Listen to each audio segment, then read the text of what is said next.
तो आदाब, नमस्कार, गुड इवनिंग, सत श्री अकाल। एक बार फिर आप तमाम लोगों का स्वागत है क्राइम तक की कहानी के इस एपिसोड में। उम्मीद है पूरी फैमिली अच्छी होगी, अपना और अपनों का ख्याल रख रही होगी। बात 2 दिन पहले की है। 30 अक्टूबर सोमवार का दिन था। कानपुर में कपड़ों के यानी बल्कि साड़ियों के एक बहुत बड़े कारोबारी या बिजनेसमैन, उनका नाम मनीष कनोडिया। तो मनीष कनोडिया अपने परिवार के साथ कानपुर में रहा करते थे। उनका अच्छा खासा बिजनेस था साड़ियों का, सूरत से लेके कानपुर, लखनऊ और भी कई शहरों में। परिवार में पत्नी, 2 बेटे बेटी, सब खुशहाल जिंदगी जी रहे थे। अभी 17 दिन पहले ही 13 अक्टूबर को उनके छोटे बेटे कुशाग्र का 16वां जन्मदिन घर में बड़ी धूमधाम से मनाया गया। 16 साल का कुशाग्र हो गया। अभी वो पढ़ रहा था, स्कूल में था। तो पूरा परिवार खुश, सब कुछ ठीक ठाक। मंडे 30 अक्टूबर की बात है। वो रोज़ाना की तरह कोचिंग सेंटर गया कुशाग्र, क्योंकि वो नीट या फिर जेईई इसकी आगे उसको तैयारी करनी थी। तो उस सिलसिले में स्कूल के बाद वो कोचिंग सेंटर भी जाया करता था। तो रोज़ाना रूटीन था उसका। तो मंडे सोम को वो 30 अक्टूबर को कोचिंग सेंटर गया। शाम 7 बजे तक वो कोचिंग सेंटर से लौट आया करता था, लेकिन मंडे को वो नहीं लौटा। जब नहीं लौटा तो उसकी मम्मी परेशान हुई। उन्होंने अपने बेटे को फ़ोन मिलाया मोबाइल पे। बेटे का मोबाइल बंद, वो परेशान। फिर लगा किसी दोस्तों के साथ गया होगा। उन्होंने कोचिंग सेंटर फ़ोन किया, उसके जो दोस्त थे उस दोस्तों को फ़ोन किया। सब ने कहा कि नहीं, वो तो कोचिंग सेंटर आया था लेकिन निकल गया। अब घर वाले परेशान। उन्होंने अपने पति को फ़ोन किया। पति ने कहा घबराओ मत, आ जाएगा, अभी वक्त ही कितना हुआ है।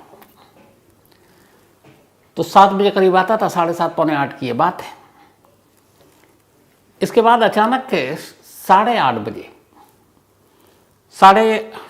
8:10 पर घर वाले भी अपने बेटे कुशाग्र की राह देख रहे हैं, इंतज़ार कर रहे हैं। फ़ोन बंद है, माँ परेशान है, क्योंकि इससे पहले जब भी ऐसा कभी वो लेट होता था तो फ़ोन कर देता था, लेकिन अभी तक आया नहीं। 1 घंटा 10 मिनट ऊपर हो गया। माँ बेचैन घर में इधर उधर कभी दरवाजे पर देख रही है। तभी घर के अंदर एक कागज़ का टुकड़ा आकर गिरता है, ठीक 8:10 पर। घर वाले वैसे ही परेशान थे, बेटे से कांटेक्ट नहीं हो रहा था। कागज़ खोला, जैसे ही कागज़ खोला माँ ने पढ़ा, पैरों तले से ज़मीन खिसक गई। उन्होंने फ़ौरन अपने पति को फ़ोन किया और बताया कि ऐसी ऐसी चीज़, एक लेटर आया। मनीष कनोडिया भी ये सुनकर भागे भागे घर आए। जो कागज़ का टुकड़ा घर पर गिरा था वो 2 पन्नों का था, मुड़ा तोड़ा, और उन 2 पन्नों पे जो लिखा था वो हूबहू मैं आपको पहले सुनाता हूँ। मैं नहीं चाहता कि आपका त्यौहार बर्बाद हो। अब ये चूंकि त्यौहार का सीजन है। आप मेरे हाथ में पैसे रखो और लड़का 1 घंटे बाद आपके पास होगा। अल्लाह अकबर।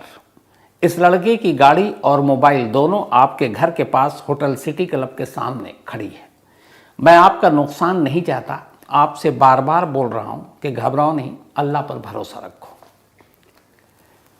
सेकंड पे जो पेज था, पन्ना था, उस पर लिखे था कि पैसे का इंतज़ाम होते ही घर पर पूजन वाले झंडे लगा देना। नीचे लिखा है, आपसे निवेदन है कि आप ये बात पुलिस, ना ही अपनी लखनऊ वाली फैमिली, ना ही अपने अगल बगल किसी को बताएं कि हमने कुशाग्र को किडनैप कर लिया है। आपके पास 2 या 3 दिन का समय है। आप जल्दी से 30 लाख रुपए का इंतज़ाम कर लो, और अगर ये बात कहीं फैली तो इसके जिम्मेदार आप स्वयं होंगे। जल्दी से 30 लाख रुपए का इंतज़ाम करो और अपना बच्चा 1 घंटे के अंदर घर में देखो, और पैसे लेकर रात 2 बजे कोका कोला चौराहे पर मिलो। मैं पैसे लेने आऊँगा। जैसे ही पैसे मेरे पास आएंगे उसके ठीक 1 घंटे बाद लड़का आपके पास होगा, और पैसे का इंतज़ाम हो जाए तो घर पर चारों तरफ पूजन वाले झंडे लगा देना। मैं देख लूँगा। इसके बाद आपको फ़ोन करूँगा, और कोई भी होशियारी हुई तो इसके ज़िम्मेदार आप स्वयं होंगे। मेरी नज़र आपके घर पर ही होगी। कोई भी बात बाहर पता चली तो आप ध्यान रखना, और आप बिल्कुल भी घबराओ नहीं। आपका लड़का बिल्कुल सही सलामत घर पहुंच जाएगा। उसकी जिम्मेदारी आपके ऊपर है।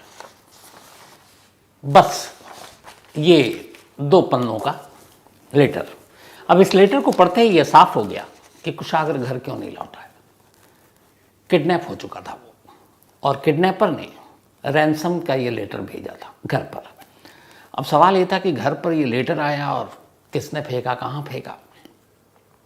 धमकी भी है कि किसी को बताया, पुलिस को बताया, रिलेटिव को बताया तो बच्चा मार देंगे। 30 लाख रुपए मांग रहे हैं। अब पूरी फैमिली बैठी, माँ बाप सब, पैसे बेइंतहा थे इनके पास, ऐसा नहीं है। लेकिन अब उन्हें लगा कि ये क्या है, कहीं बहुत सारी ऐसी उन्होंने कहानियाँ भी देखी हैं कि पैसे लेते हैं फिर भी बच्चों को मार देते हैं। तो उन्होंने एक अक्लमंदी का फैसला किया। घर वालों ने कहा कि नहीं, इसको पुलिस को हमें बता देना चाहिए ताकि पुलिस उनके बच्चे को ढूंढ दे, क्योंकि अभी वक्त ज़्यादा हुआ नहीं है। ठीक 8:10 पर ये लेटर घर के अंदर गिरा और 20 मिनट के बाद 8:30 पर घर वालों ने पुलिस को फ़ोन कर दिया। लोकल पुलिस की टीम तो थोड़ी देर में पहुंच गई, लेकिन 1 घंटे के अंदर अंदर 9:30 पर लखनऊ के जितने आला पुलिस अफसर थे माइनस कमिश्नर, वो सारे मनीष कनोडिया के घर पर थे। उन्होंने वो लेटर लिया, पूछताछ की और अब कुशागर की तलाश में जुट गए। सबसे पहले उन्होंने पूरा रूटीन पूछा। घर से वो कोचिंग सेंटर तक गया था, कोचिंग सेंटर से फिर वो स्कूटी से आता जाता था। तो कानपुर पुलिस ने अब उस रास्ते में जितने भी स्कूटी, जो सीसीटीवी कैमरे थे, उन सबको तलाशना और देखना शुरू किया। कोचिंग सेंटर में भी टीम गई तो पता चला हाँ वो आया था, वहाँ सीसीटीवी कैमरा लगा हुआ था।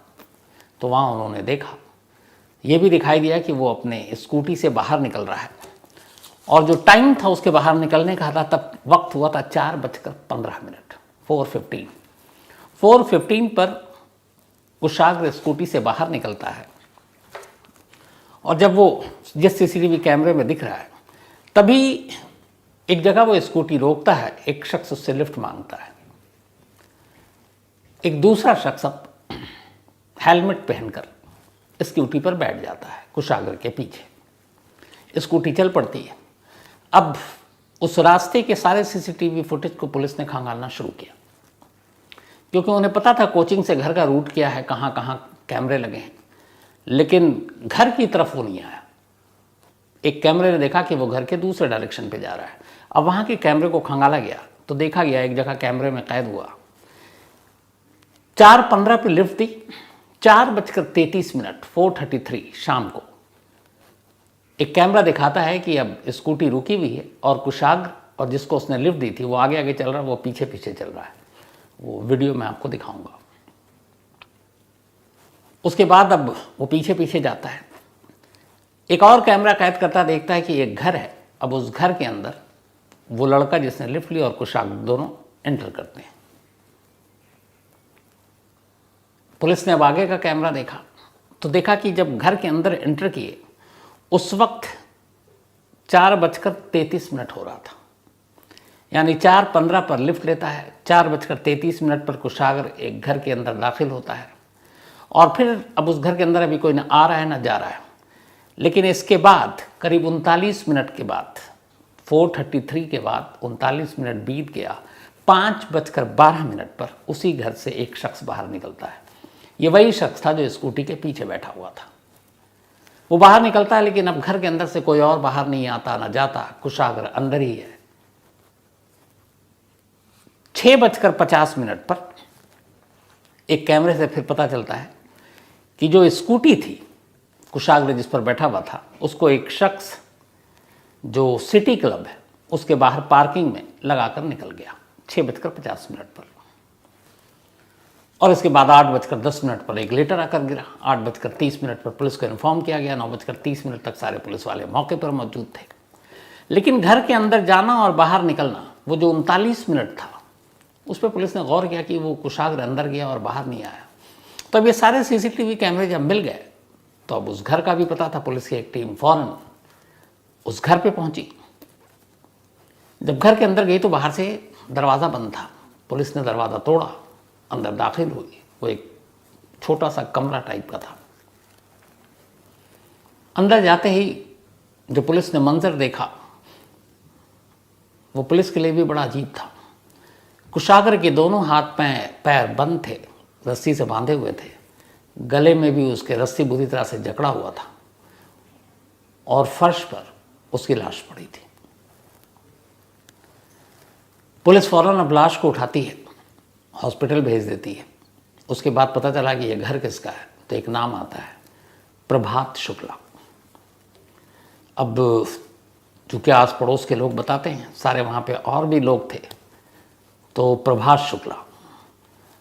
शुक्ला का जब नाम सामने आता है तो फिर जो आला अफसर हैं इधर घर पर बैठे हुए हैं वो पता चलता है। तो प्रभात शुक्ला को कुशाग्र के घर वाले जानते थे। वो कहते हैं हाँ, वो हमारे जो कुशाग्र की ट्यूशन टीचर थी रचिता, उसका दोस्त है। अब पुलिस की एक टीम रचिता के घर गई और एक टीम प्रभात शुक्ला के, दोनों को उठाया गया, थाने लाया गया। तब करीब रात के 11 बज रहे थे, यानी 4:15 पर आखिरी बार कुशाग्र देखा गया था, तो उस हिसाब से 6.25 घंटे बीते थे। रात 11 बजे कुशाग्र की किडनैपिंग और कत्ल दोनों की पहली सुलझ चुकी थी, 6.25 घंटे में ही। लेकिन जो किडनैपिंग हुई और जो कत्ल हुआ, उसमें किडनैपर ने सिर्फ 39 मिनट लिए, उसको किडनैप करने के बाद एक कमरे में ले जाने के लिए और फिर कत्ल करने के लिए। इन दोनों से पूछताछ के बाद फिर एक और लड़के को गिरफ्तार किया गया। उसका नाम था शिवा उर्फ आर्य। इसका घर ठीक कुशाग्र के घर के पास था।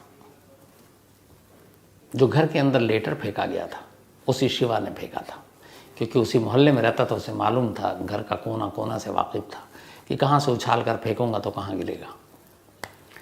अब पुलिस ने तीनों को गिरफ्तार कर लिया। 39 मिनट की इस किडनैपिंग की पहली सुलझ चुकी थी। लेकिन ये हुआ क्यों? एक 16 साल के बच्चे को अचानक किडनैप किया गया, 30 लाख रुपए रैंसम मांगे गए। लेकिन रैंसम मांगने या रैंसम का लेटर लिखने से पहले ही कुशाग्र को मार भी दिया गया। तो रैंसम मांगना मकसद था कुशाग्र की किडनैपिंग या वजह कुछ और थी? क्योंकि ऐसे बहुत सारे केस हैं जिसमें बाद में भी रैंसम मांगा गया, पहले कत्ल कर दिया गया। लेकिन यहाँ ये जिस तरीके से हुआ, तो वो क्या, रैंसम एक बहाना था, और दूसरा जिस तरीके के लिए किडनैपिंग के लिए जो फिरौती के लिए लेटर लिखा गया, वो लेटर एक भटकाने जैसा था, क्योंकि उस पर अल्लाह अकबर और बाकी ऐसा इस तरह से लिखा गया था ताकि लगे कि कोई टेररिस्ट ग्रुप है या कुछ और है। तो इसीलिए पूरा डाइवर्ट करने के लिए, पुलिस को और फैमिली को गुमराह करने के लिए उसमें जानबूझकर ये सारी लाइनें लिखी गई। लेकिन ये सब क्यों किया? रचिता क्या इसमें कसूरवार थी? इसमें प्रभात का क्या रोल, आर्या का क्या रोल? तो फिर इसकी कहानी शुरू होती है 13 अक्टूबर को, जिस दिन कुशाग्र अपना 16वां जन्मदिन मना रहा था। कुशाग्र को करीब 2019 से 21 तक रचिता ने ट्यूशन दिया था। वो ट्यूशन देने उससे घर जाया करती थी। रचिता हिमाचल प्रदेश की रहने वाली, एक भाई बहन हिमाचल में ही है, लेकिन वो अपने माँ बाप के साथ कानपुर आ गई करीब 7 साल पहले। कानपुर आकर, चूँकि वो पढ़ी लिखी थी, ग्रेजुएट थी, उसने ट्यूशन पकड़ लिया। उसके फादर जब तक थे वो भी हाथ बटाते थे, लेकिन फिर फादर बीमार हो गए, फादर की मौत हो गई, तो वहाँ एक किराए के घर में रहने लगी। और वो किराए के घर जहाँ वो रहती थी, वो घर था प्रभात शुक्ला का। तो एक ही घर में रहते रहते एक किराएदार के तौर पर प्रभात और रचिता दोनों आपस में प्यार करने लगे। कुछ वक्त के बाद रचिता की माँ की भी डेथ हो गई। अब वो बिल्कुल अकेली थी। माँ बाप दोनों का साया सर से उठ चुका था। एक भाई बहन हिमाचल में थे, वो यहाँ अलग थी। तो जब माँ की भी डेथ हो गई तो फिर प्रभात का उसने घर छोड़ दिया और एक थोड़ी दूर पर और कोई और कमरा किराए पर लेकर रचिता अकेले रहने लगी। लेकिन दोनों के रिश्ते ऐसे थे कि दोनों एक दूसरे से प्यार करते थे। बीच बीच में रचिता आ जाती और प्रभात के घर पर भी रुकती। घर वाले कुछ नहीं कहते, लेकिन महल्ले वाले टोकते। एक तरह से दोनों लिव इन में रहते थे और शादी करना चाहते थे। जो प्रभात था उसने भी बीएससी कर रखा था, छोटे मोटे काम किया करता था, लेकिन उसका ये था कि अगर शादी करेंगे तो गाड़ी होनी चाहिए, अच्छा घर होना चाहिए, अच्छी जगह हनीमून बनाएंगे। वो इतने पैसे थे नहीं। रचिता ट्यूशन से जो कमाती थी उसी का खर्च पूरा नहीं हो पाता था, तो पैसों की तंगी थी और इस वजह से शादी लगातार डिले हो रहा था, लेकिन दोनों को शादी करना था। इस दौरान में रचिता कुशाग्र के घर पर ट्यूशन दिया करती थी, तो ट्यूशन देते देते कुशाग्र के परिवार के लोग उसके बहुत करीब आ गए।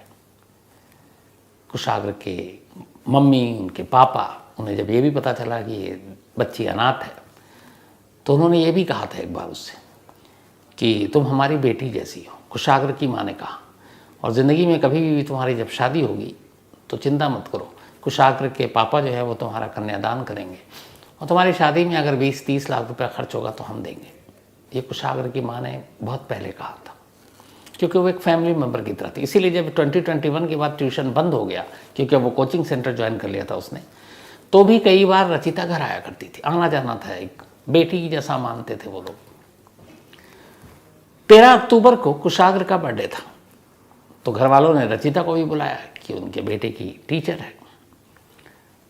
रचिता ने कहा कि चलो प्रभात, तुम भी मेरे साथ चलो। प्रभात ने कहा चलो। अब ये दोनों पहुंच गए। जब वहाँ गए और उन्होंने कुशाग्र के घर के जलवे देखे, शान और शौकत देखी, तो अचानक प्रभात के दिमाग में आया कि कुशाग्र का एक तो बर्थडे है, इतना लाडला है, अगर इसको किडनैप कर लेते हैं और बदले में 30 लाख रुपए मांगते हैं, तो इनके लिए 30 लाख रुपए कुछ है ही नहीं, क्योंकि सारी रिपोर्ट रचिता दे चुकी थी कि घर में कितना कैश होता है, कितने पैसे होते हैं। तो 13 अक्टूबर कुशाग्र के बर्थडे के दिन ही रचिता और प्रभात ने यह फैसला कर लिया कि कुशाग्र को किडनैप करेंगे। अब रचिता अभी तक यही थी कि किडनैप करेंगे, लेकिन इसी बीच में बाद में पता चला कि प्रभात के मन में एक और बात थी। प्रभात को यह भी शक था कि ट्यूशन पढ़ने के दौरान और पढ़ाने के दौरान कुशाग्र रचिता के करीब आ गया था, जबकि कुशाग्र 16 साल का, रचिता करीब 25-26 साल की उम्र का, काफ़ी फासला। लेकिन प्रभात को ये डाउट था, ये शक था, तो वो कुशाग्र से एक तरह से नफरत भी करता था। लेकिन इधर रचिता अभी तक ये थी कि किडनैप करेंगे, पैसे मिलेंगे। उधर प्रभात के दिमाग में कुछ और चल रहा है कि पैसे भी मिलेंगे और बदला भी लूँगा। ये सारी चीज़ें करने के बाद उन्होंने कहा कि अब इस घर के आसपास की कोई इन्फॉर्मेशन दे, उसके लिए किसी और को भी इस साजिश में शामिल करना है। तब फिर उनकी नज़र में एक शिवा आया, जो प्रभात का दोस्त था, आर्या, शिवा उर्फ आर्या। वो कुशाग्र के घर के पास ही रहा करता था, तो उसने उस प्लान में उसको भी शामिल कर लिया। इसके बाद उन्होंने पूरी रैकी की, कितने बजे ये जाता है कोचिंग के लिए, कितने बजे घर लौटता है, स्कूटी से जाता है, घर की रास्ते में क्या क्या है। और चूंकि वो बर्थडे में गया था तो प्रभात उसको, कुशाग्र भी उसको जानता था। तो इसी के बाद मंडे यानी 30 अक्टूबर की तारीख तय हुई, क्योंकि संडे और सैटरडे छुट्टी थी। मंडे को ट्यूशन कोचिंग सेंटर खुला, ये गया, उसे पता था इतने बजे छुट्टी होती है, पहले से जाकर कोचिंग सेंटर के बाहर थोड़ी दूर पर खड़ा हो गया। जैसे ही कुशाग्र अपनी स्कूटी लेकर आया, इसने हाथ दिया, वो पहचान गया। उसने कहा कि मेरी गाड़ी ख़राब है, क्या तुम मुझे छोड़ दोगे? कुशाग्र इन सारी चीज़ों से बेखबर उसके पीछे उसने बैठा लिया उसको। फिर वो उसको घर तक ले गया, तो उसने कहा कि 1 मिनट मेरा कमरा भी देख लो। कुशाग्र इससे भी अनजान 16 साल का बच्चा, वो कमरे के अंदर गया। जैसे ही कमरे के अंदर गया, उसने उस पर हमला कर दिया, गले में उसके फंदा डाला और गला जोर से घोटना शुरू कर दिया। थोड़ी देर में कुशाग्र की मौत हो गई। फिर उसके हाथ पैर बांधे, और ये सारी चीज़ों में उसको जो लगा, 4:15 पर कमरे के, मतलब उसको वहाँ स्कूटी पर बैठा था, 4:33 पर ये घर के अंदर था और 5:12 पे बाहर निकला, यानी कि कुल 39 मिनट। ये सब कुछ करने के बाद फिर वो वहाँ से निकल गया। इस दौरान में अब उसने शिवा को मैसेज किया कि काम हो गया है, तुम वो रैंसम लेटर फेंक दो। शिवा ने अंधेरा होने का इंतज़ार किया। जब अंधेरा हो गया तो वो घर के एक हिस्से से उसने ऐसी जगह, वो 2 पन्नों का जो फिरौती की का नोट था, रैंसम लेटर, वो घर के अंदर फेंक दिया। घर वालों ने उठा लिया। उसके बाद ये सारी चीज़ें आई। जब इस कत्ल की पहली सुलझी और घर वालों को पता चला कि प्रभात और रचिता जानते हैं, तब भी कुशाग्र की माँ क्या कह रही थी। एक तो मौत की खबर से वो वैसी टूट गई थी, पागलों की तरह रो रही थी, लेकिन उसने कहा कि नहीं, पुलिस से कह रही है आप लोगों से गलतफहमी या गलती हो गई है, रचिता ऐसी नहीं कर सकती, वो हमारी बिटिया जैसी है, हमने तो उससे वादा किया है कि हम उसकी शादी कराएंगे, कुशाग्र के पिता उसका कन्यादान करेंगे, वो ऐसा नहीं कर सकती। लेकिन जब सारे सबूत दिखाए गए तब भी उसे यकीन नहीं था कि जिस लड़की पर इतना भरोसा किया, जिस लड़की को अपनी बेटी मानी क्योंकि वो अनाथ थी, उसी ने उसके गोद को उजाड़ दिया। इन दोनों ने जब ये प्लानिंग की थी, प्लानिंग कितनी पक्की थी कि मारना है और किडनैप करना है, उसका अंदाज़ा इससे लगाइए कि मंडे को ये सारी चीज़ें हुई, उससे पिछले हफ्ते वाले रचिता और प्रभात कानपुर के एक शोरूम में गए कार के, और उन्होंने कहा कि जो 30 लाख मिलेंगे, सब कुछ हिसाब कर रखा था, उनमें से ये करीब 6 से 7 लाख की एक कार आएगी, ये कार लेंगे। उन्होंने वो कार देख के फाइनल कर ली और उन्होंने कहा हम नेक्स्ट वीक आके आपको एडवांस दे देंगे। जो अपने पेपर थे कार खरीदने के लिए चाहिए होता, आधार कार्ड, ये वो, उस सब की कॉपी भी दे दी शोरूम वालों को कि ये आप कागजात तैयार कीजिए, हम नेक्स्ट वीक आकर आपको पैसे देंगे। इसलिए कि उसे पता था मंडे को किडनैप करेंगे, 30 लाख मिलेगा, नेक्स्ट डे जाकर कार वार बुक कर लेंगे, इसके बाद शादी करेंगे। शादी के बाद इन लोगों को हिमाचल प्रदेश जाना था हनीमून मनाने, जहाँ की रचिता रहने वाली थी। लेकिन कुल मिलाकर देखें तो 7 घंटा, और उन 7 घंटों में भी देखें तो सिर्फ 39 मिनट में एक किडनैपिंग होता है, कत्ल होता है, और फिर अगले 7 घंटे के अंदर वो केस सुलझ भी जाता है। तो एक बेहद अफसोसनाक कहानी कानपुर की, और इसीलिए कहते हैं कई बार, हालांकि ये गलती मैं भी करता हूँ, क्या करें, मुझे लगता है ज़्यादातर लोग करते हैं क्योंकि हम सब इंसान हैं, किसी पर बहुत ज़्यादा भरोसा नहीं करना चाहिए। अब ये कहूँ कि अनजान पर, तो यहाँ तो ऐसी ऐसी कहानी और दास्तानें हैं कि अपने ही जो जिन पे हम भरोसा करते हैं, जो हमारे इर्द गिर्द होते हैं, हमारे रिश्तेदार, हमारे दोस्त, हमारे पड़ोसी, कई बार वही पीठ पर खंजर घोंप कर निकल जाते हैं। तो फिर अनजानों के बारे में क्या कहूँ। लेकिन हाँ, कोशिश ये करनी चाहिए हमेशा कि कभी भी किसी के ऊपर इतना अंधा विश्वास नहीं करना चाहिए। करें, उसकी भलाई भी करें, सब कुछ करें, लेकिन एक दायरे में रहकर, अपने आप को सिक्योर करके। अनजान लोगों के सामने अपनी बहुत सारी चीज़ें, अपने बहुत सारे राज, अपने घरेलू बातें, आपके पैसे, आपके बैंक बैलेंस, आपके बिजनेस में कैसा चल रहा है, कितना कमाते हैं, कितना बचाते हैं, कितना घर में रखते हैं, कितना बैंक में रखते हैं, ये वो चीज़ें हैं जो मुझे लगता है कि आपको अनजान लोगों तो छोड़िए, अपने बहुत करीबी लोगों को भी नहीं बताना चाहिए, सिवाय घर के लोगों के। पता नहीं होना चाहिए कब किसका मतलब किसकी नीयत बिगड़ जाए, कब किसके दिमाग में क्या खुराफात आ जाए, कुछ पता नहीं। हालांकि ये बात सिर्फ 30 लाख की थी, लेकिन 30 लाख के एवज़ में जिस तरीके से एक 16 साल के बच्चे की जान गई, उसके परिवार जब तक जिंदा रहेगा, ये गम, ये टीस हमेशा उसके सीने में रहेंगे। और कमाल देखिए ऊपर से ये कि 30 लाख के लालच में रचिता ने जो किया, वो कुशाग्र के माँ बाप वैसे ही उसको देने वाले थे, लेकिन अब न पैसे मिले, न शादी हो पाएगी, और सारी उम्र कम से कम जेल में तो कटेगी। काश जुर्म करने से पहले ये लोग थोड़ा सा सोच लें तो ऐसा ना करें। लेकिन वही होता है कि जब जुर्म करने इंसान जाता है तब ये सारी चीज़ें नहीं सोचता, तब सिर्फ दिमाग में वही चीज़ें घूमती रहती हैं। अब आज की कहानी ख़त्म करूं उससे पहले आज लक्ष्मण कंबोज, बल्कि लक्ष्मण कामले जी, इनका बर्थडे है, तो हैप्पी बर्थडे लक्ष्मण जी। और ये भेजा है शंकर, रेणुका, शुभांकर और अश्वत ने। साथ ही काली कंबोज, इनका भी आज बर्थडे है, तो हैप्पी बर्थडे कंबोज साहब। और सिकंदर चीमा और इनकी पूरी एक टोली है, सिकंदर चीमा एंड डल्ली डल्ली, ये एक पिज़्ज़ा शॉप का नाम है और जर्मनी में, तो ये वहीं काम करते हैं सिकंदर चीमा और काली कंबोज भी। तो पूरी सिकंदर चीमा और डल्ली डल्ली टीम की तरफ से काली कंबोज साहब हैप्पी बर्थडे इंडिया से। पलक, इनका भी बर्थडे है, तो हैप्पी बर्थडे पलक। और ये सुधीर कुमार की वाइफ हैं, और सुधीर ने लिखा है कि ये नाराज़ होकर मायके चली गई हैं, तो आप कह दीजिए कि वापस आ जाए। सुधीर साहब, अब मुझे कहानी ही सुनाने दीजिए, अब मेरे कहने से कहाँ कुछ होता है। शशांक मिश्रा जी, इनका भी आज जन्मदिन है, तो हैप्पी बर्थडे शशांक। इसके अलावा ये भेजा है सुरभि, स्वाति, सोनल, आयुष और प्रशांत ने। बरिस्ता परिहार, इनका भी आज जन्मदिन है, तो बल्कि वर्षिता, तो वर्षिता परिहार इनका जन्मदिन है, हैप्पी बर्थडे वर्षिता। और विष्णु परिहार, इसके अलावा उन्होंने भेजा, उनकी बेटियां हैं, पीपरी, अशोकनगर, मध्य प्रदेश से। दानिश अंसारी, इनका भी आज बर्थडे है, तो हैप्पी बर्थडे दानिश। और ये मकसूद अंसारी ने भेजा, चंडीगढ़ से, उनके बेटे हैं। आशीष सिंह, इनका भी जन्मदिन है, तो हैप्पी बर्थडे आशीष। और ये अभय सिंह ने भेजा है। साथ ही मनीषा गिलहरे, इनका भी आज बर्थडे है, तो हैप्पी बर्थडे मनीषा। और ये विजय, मीना और महक ने भेजा है। बहुत सारे लोगों ने आपने कल की कहानी और ख़ास तौर पर उस मैच के वीडियो के बारे में कमेंट्स किया है। चित्रा गांधी, मेरी बहन वीरेन शुक्ला, इसके अलावा अरुण, अमित, जेमिनी, सरफराज अहमद,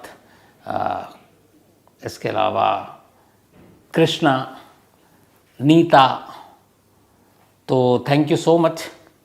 और सभी ने कहा कि बिल्कुल बच्चे जैसे ही, तो मैं तो हमेशा कहता हूँ कि हर इंसान के अंदर एक बच्चा होता है, और उस बच्चे को कभी मारिए मत, बाहर निकालिए हमेशा, तो अच्छा लगता है। इसके अलावा मोहम्मद शफ़ी ने एक सवाल पूछा है, ये शायद पहले भी मैंने जवाब दिया। उन्होंने विनोद शिकारपुरी का जिक्र करते हुए कहा कि जब भी कैमरामैन को देखता हूँ तो उनके जैकेट में बहुत सारी जेबें होती हैं, तो ऐसा क्यों होता है? तो जेब इसलिए होती है कि बहुत सारे, आप जब शूट पर निकलते हैं, आप होटल से बाहर होते हैं, गाड़ी से दूर होते हैं, तो आपकी बैटरी हो, वायर हो, टेप हो, तो इतनी सारी चीज़ों को आप कहाँ घुसा के रखेंगे। तो इसीलिए जनरली बड़ा वो आरामदेह होता है कि अगर आप एक ऐसी जैकेट पहने हो जिसके अंदर 8-10 जेबें हों, तो आप अपने जो इक्विपमेंट्स हैं छोटे छोटे, वो उसको उसमें रख सकते हैं। साथ ही Bhaumik Gadhvi, thank you so much Bhaumik, आपके इस मेल के लिए प्यार भरे, तो थैंक यू, और आप हमेशा अच्छे रहें। तो आज कहानी में इतनी ही। अब आपसे मुलाकात होगी कल रात 9 बजे किसी नई कहानी के साथ। तब तक अपना ख्याल रखिएगा। Thank you very much.